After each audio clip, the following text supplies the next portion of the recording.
So, yan po ano mga kalingap mga kaidsi, grabe, Beyonce, sikat na po talaga at na-notice nga po ano ni Vice Ganda nga po ang pangalan po ano ni Beyonce sa Showtime. So, yan po yung ating pag-uusapan po mamaya mga kalingap mga kaidsi.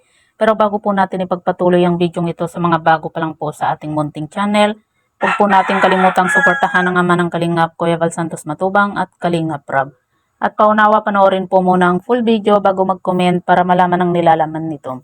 At palike at pindutin na rin po natin yung notification bell para updated po kayo lagi sa ating mga video. So yan po mga kalingap mga kaidsi, kalat na po talaga ang videong ito ni Vice Ganda sa social media kung saan binanggit po niya talaga yung pangalan po ni Beyonce. At rinig na rinig naman po natin yung sinabi nga po ni Vice Ganda na Beyonce nga po. Kaya naman na marami po yung nagsasabi na talagang sikat na nga po itong si Beyonce nga po mga kalingap mga ka-EDC.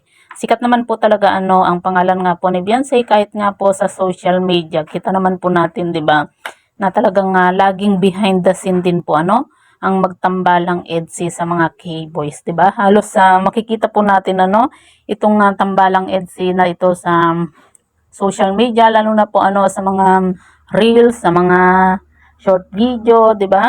Halos makikita po natin ang video nga po ng tambalang EDC. Kumbaga sikat din po yung ibang love team nga po, maging ang ibang Kalingap Angels, pero grabe din po talagang itong EDC na po na ito ay masasabi po natin na sikat na po dahil nga po maging itong si Vice Ganda nga po ay na-notice nga po niya ang pangalan nga po ni Beyonce. Grabe napaka-bless po talaga ni Beyonce nga po. Maging sa mga blessing po na natatanggap po ni Beyonce, talagang masasabi po natin na umaapaw po yung blessing na natatanggap po ni Beyonce mula sa mga taong nagmamahal po sa kanya, lalo na po sa mga sponsor na kita naman po natin kung gaano kalaki yung mga ibinibigay po nila na tulong at pagmamahal nga po dito kay Beyonce. So yan po mga kalingap mga kaidsi, po yung masasabi nga po ninyo patungkol po dito. I-comment nyo lang po sa ibaba at babasahin po natin isa-isa.